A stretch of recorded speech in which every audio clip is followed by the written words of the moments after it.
Czym się zajmuję?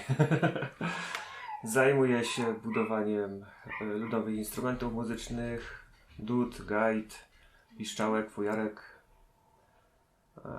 gęśli, czyli złupcoków żywieckich. Zajmuję się również grą na tych instrumentach, organizowaniem, czy współorganizowaniem, bo to z Przemkiem Kwickiem najczęściej robimy,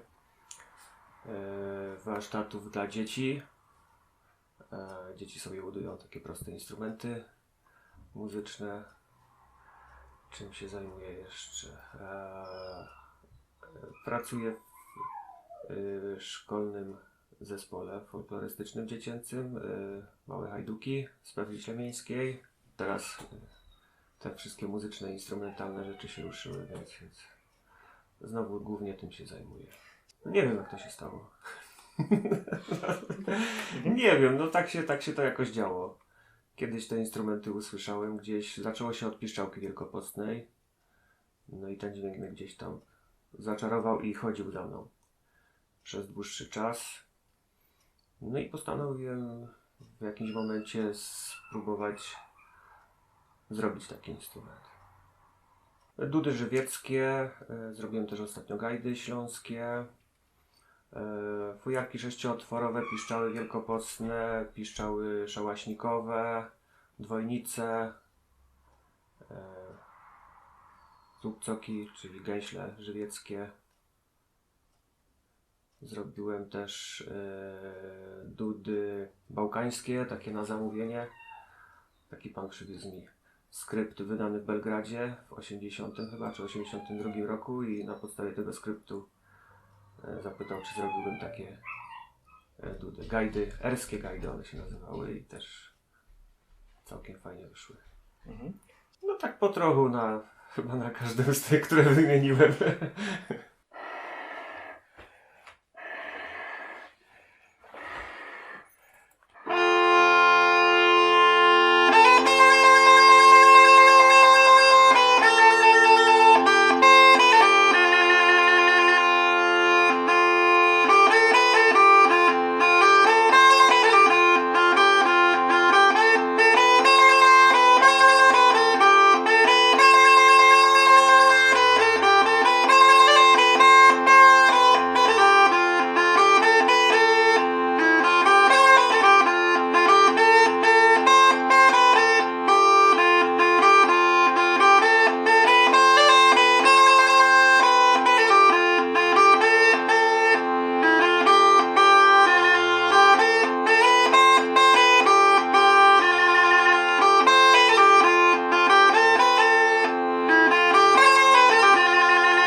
Coś ważnego. No, skoro się tym zajmuje, to musi to być ważne, bo człowiek tak chyba przeważnie się zajmuje jakimiś istotnymi rzeczami, czy dla siebie, czy dla innych.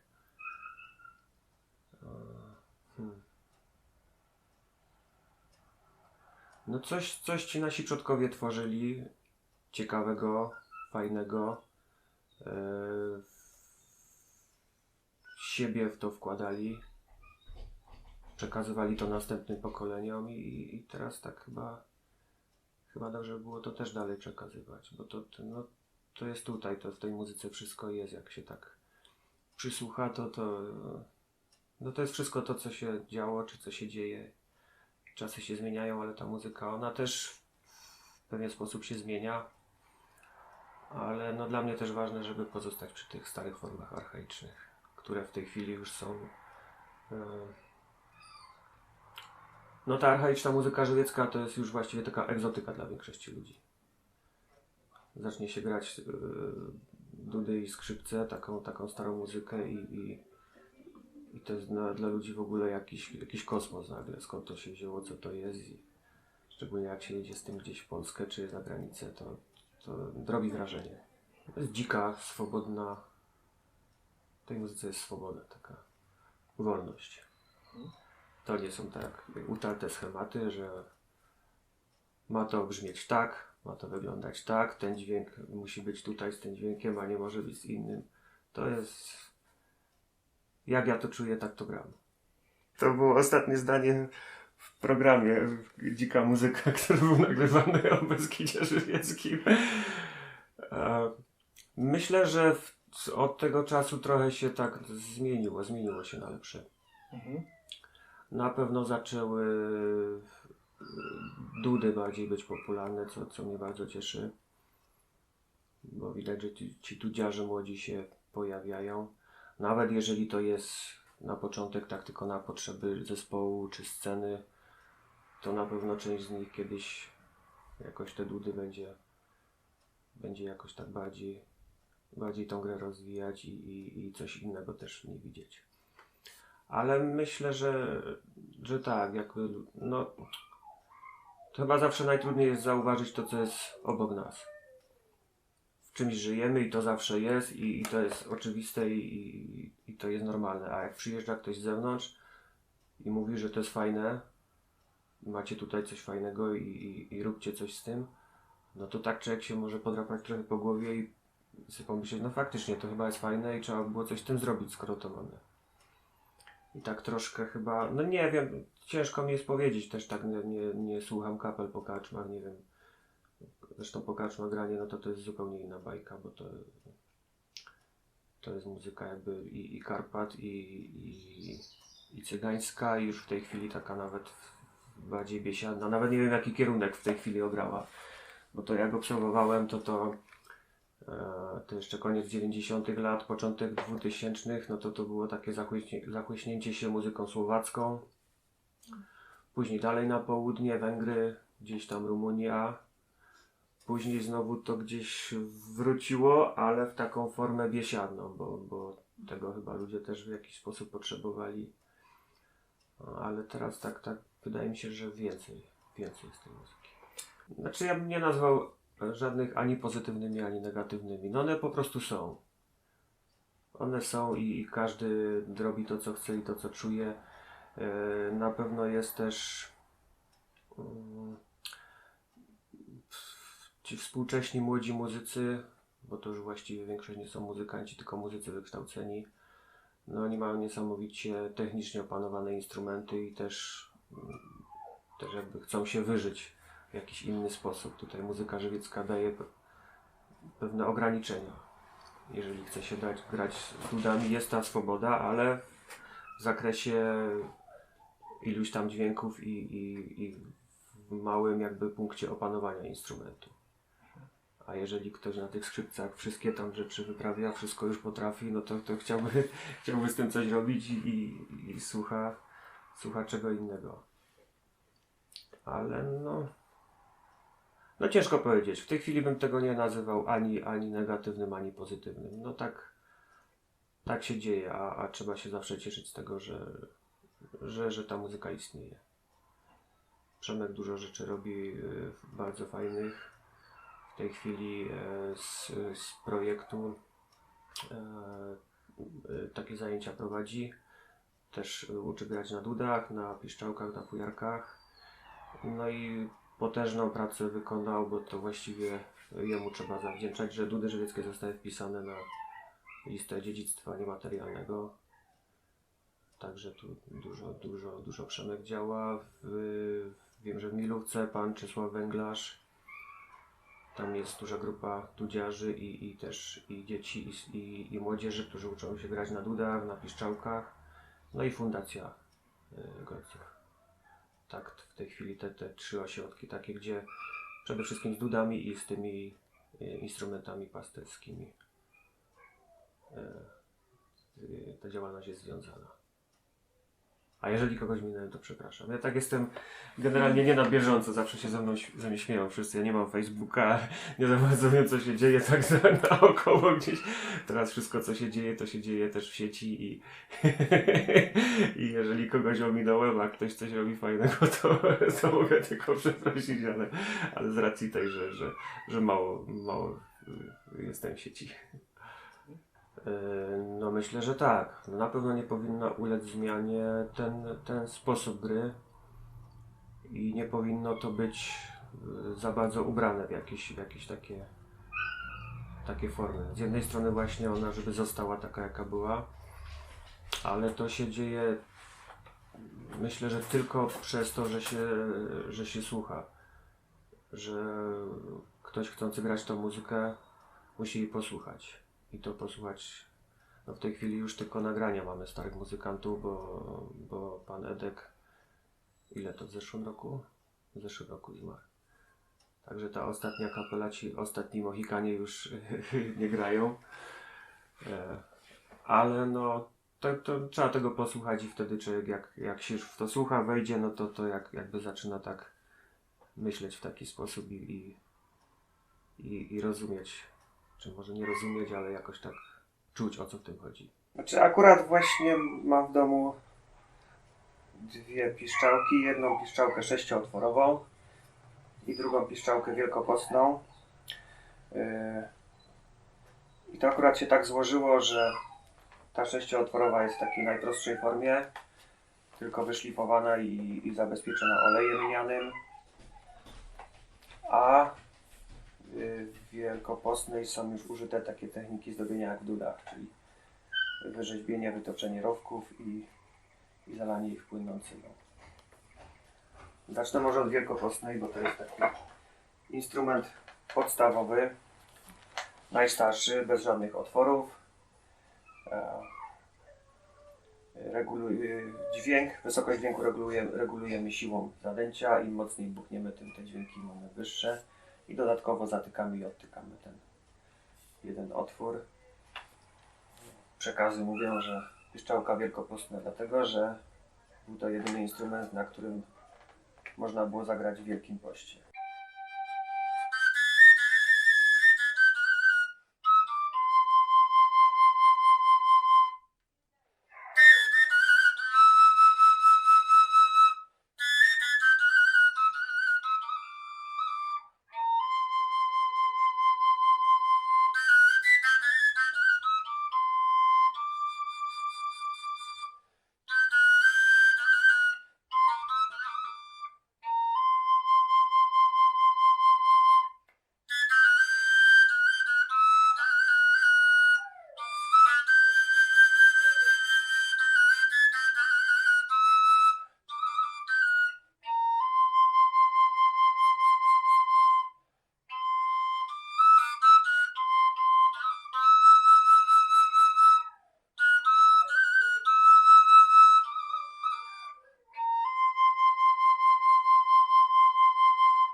Ostatnio zauważyłem, że właśnie w tle słyszymy mojego psa, lubi sobie trochę podśpiewywać, jak grał na tych fujarkach. Wczoraj tak siadł. Tam różne tony swoje wydawał. Nie wiem, czy się mu podobało, czy nie, ale reagował. O, a tu mamy fujarkę 6-otworową. O. Nic właściwie nie zrobione więcej niż w wielkopostnej, tylko wywiecone 6 otworów. Zasada grania taka już troszkę jak na flecie. Tylko że na tych 6 utworach można nagrać dużo więcej dźwięków niż 6.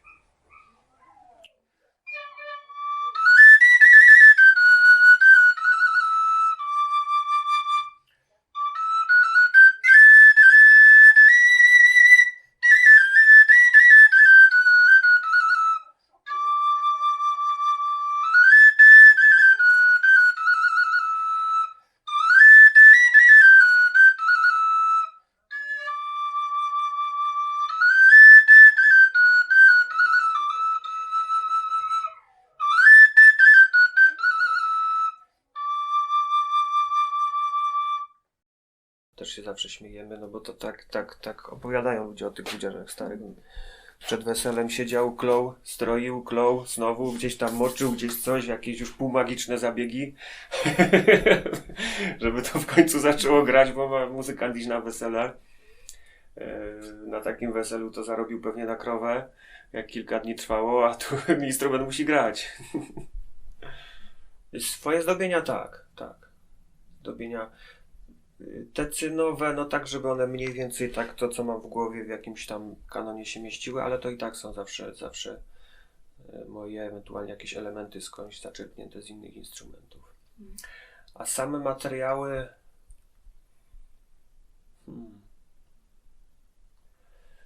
Taka bardziej ciekawość, ale raczej drewno. Raczej drewno, tylko że różne gatunki.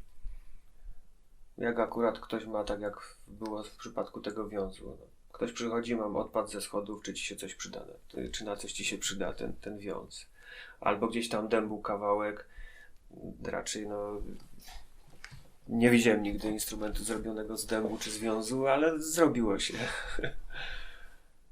No troszkę to ewoluuje też w stronę tych materiałów albo tworzywa sztucznego, albo jakichś też metali, szczególnie jeżeli chodzi o piszczałki. No bo drewno jednak też reaguje szczególnie na zmiany temperatury.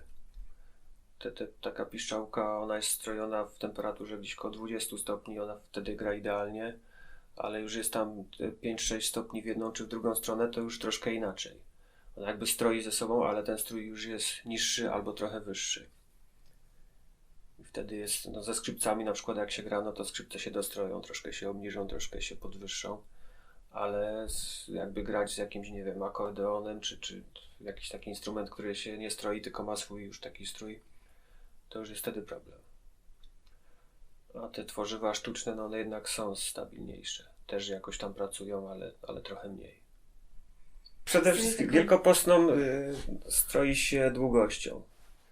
Jak chcę zrobić na przykład w tonacji D, to już wiem, że mniej więcej to jest długość taka. Robię troszkę dłuższą, aż ona zacznie grać. Jak już te wszystkie tony są, ten dźwięk jest taki, jak potrzebuję, to wtedy ją dostrajam, już obcinam. Bo im bardziej obetnę, tym ten strój się robi wyższy. No i to do tego tonu, który chcę uzyskać. A te sześciootworowe, no to właściwie proces jest też podobny, bo na początku trzeba ją wystroić tak jak wielkopostną, czyli długość ustalić, to jest ten ton, a później resztę tonów się wykrzuje w ci dziurki. I też właśnie, no żeby tą pracę drewna jak najbardziej zminimalizować, no to też jest ten olej lniany, który stabilizuje i dużo trwalsze są te instrumenty. Do tego się używa też, ale to też nie jest nowość. Na zewnątrz często politurę szelakową. Czyli taka politura, jak kiedyś się na meble stosowało, czy na fortepiany, to też w instrumentach stosujemy, ale to nie jest żaden lakier chemiczny, to nie jest jakiś nowy materiał, tylko materiał bardzo stary i nawet taki, od którego się trochę odchodzi, no bo on jest trudny. Kiedyś właśnie, tak jak mówię, fortepiany były pokrywane tym szelakiem, ale to był bardzo długi proces. Piękna ta powłoka wychodziła, która tak ładnie przez nią ładnie to drewno przebijało. No ale w tej chwili no jest tak jak ze wszystkim. Wszystko jest upraszczane. Ludzie chcą mieć coś za niższą cenę, chcą mieć szybciej, więc też już stosuje jakieś lakiery takie chemiczne. Ale no ja stosuję politurę. Czasami wosk pszczeli. Raczej te naturalne materiały. Jedynie kleje są syntetyczne. Jeżeli coś trzeba skleić właśnie, czy w dudach jakieś te wzmocnienia, te pierścienie, no to już musi być jakiś klej dobry. No zawsze się staram wspominać przy jakichś wywiadach, czy jak ktoś właśnie takie pytanie zadaje o Mietku Kamińskim z Przyborowa. No, skrzypek fenomenalny. I to Nawet nie wiem, czy od niego, jak jego usłyszałem, jak on gra na skrzypcach, to gdzieś to wszystko chyba tak mocno szarpnęło we mnie, bo tak coś jakoś w tym kierunku się we mnie rozwijało i ta piszczałka wielkopostna i te dudy słyszałem, to też zawsze wrażenie robiło, ale jak usłyszałem grę Mietka, to tak jakby czymś takim fajnym dostał w głowę. Ciężko mi powiedzieć, bo tak chyba jakoś bardzo tego nie analizuję. No po prostu zaczynam grać i gram. Jakoś tak nie wiem, czy to w taki sposób kiedykolwiek analizowałem. Raczej to jest, no to wszystko się opiera bardziej na takim chyba czuciu. Jakoś tak odczuwanie tej muzyki, wyobraźnia i to chyba głównie na tym polega. O rekonstrukcję, no głównie jeżeli chodzi o dudy żywieckie, no to na starych instrumentach, bo tych instrumentów się trochę zachowało. Szczególnie fajne pod względem takim dźwiękowym, chociaż formalnym też. To też z kolei taki trochę zapomniany wytwórca Jan Kubies z Koszarawy, zwany Kopcusiem, który robił bardzo fajne dudy i też dość dużo tych dud zrobił, ale też gdzieś tak troszkę ta jakby pamięć o nim gdzieś tam zaginęła. No i pan Felek Jankowski, który te dudy żywieckie bardzo udoskonalił, tak pod względem takim dźwiękowym i wiele rzeczy takich wprowadził, które sprawiły, że dudy jakby stały się troszkę łatwiejszym instrumentem do grania. A odnośnie trochę mniej materiałów, trochę mniej jakby takich egzemplarzy instrumentów jest odnośnie tych piszczelek i fujarek, bo tego jest niewiele. Ostatniego muzykanta, którego pamiętam, który grał na piszczale wielkopostnej, zresztą w świetny sposób to wykonywał, bo to nie była sama gra, tylko to był taki prawie, że spektakl, jak wychodził na scenę, to był z Sopotni Małej pan Jafewnik Strycek, zwali go Stryckiem. On bardzo długo był członkiem zespołu Romanka z Sopotni Małej i występował na scenach i grał na tej piszczele i to tak takie fajne też wspomnienia. No troszkę wydaje mi się, że jest z jednej strony problem z młodzieżą, szczególnie jeżeli chodzi o zespoły folklorystyczne. Tak jak słyszę, to troszkę brakuje ludzi. W ogóle coś, co zauważyłem już od jakiegoś czasu, że bardzo mało chłopaków gra na instrumentach, ewentualnie heligonka czy bas, a skrzypce to właściwie są 90% dziewczyny. To jest taki ciekawy trend i czasem mnie to ciekawi, jak ta muzyka tak za 5, za 10 lat będzie wyglądała, no bo to widać wszędzie. W każdym zespole i w ognisku golców też to widać, że większość dziewczyn gra. Zastanawiałem się, nie wiem, nie mam pojęcia, skąd się to bierze. Coś, co kiedyś było domeną mężczyzn, bo raczej kapele były męskie i przeważnie chłopy grali na tych instrumentach i jeździli gdzieś tam po tych weselach. To teraz jakoś początkiem XXI wieku to się gdzieś zaczyna odwracać. I to właściwie nie dlatego, że nie wolno, no bo kiedyś kobietom no to tak nie należało do dobrego tonu, żeby grała. Baba miała tam się zajmować dziećmi, gospodarstwem, a nie grać po karczmach czy po weselach.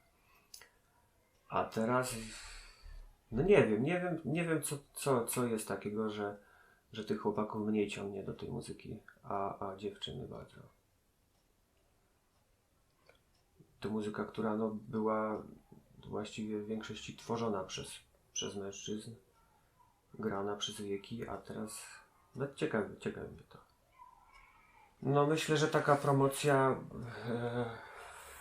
w kierunku potańcówek, które były organizowane właśnie przez Przemka, przez Rafała, to tak fajnie chyba pokazywało, szczególnie młodym ludziom, że można przyjść i się pobawić przy tej muzyce i jest całkiem fajnie. Nie jest to jakiś układ stworzony tylko na potrzeby sceny, na potrzeby występu. Jedziemy gdzieś na jakiś festiwal i coś tworzymy, tylko przychodzimy i gramy i tańczymy.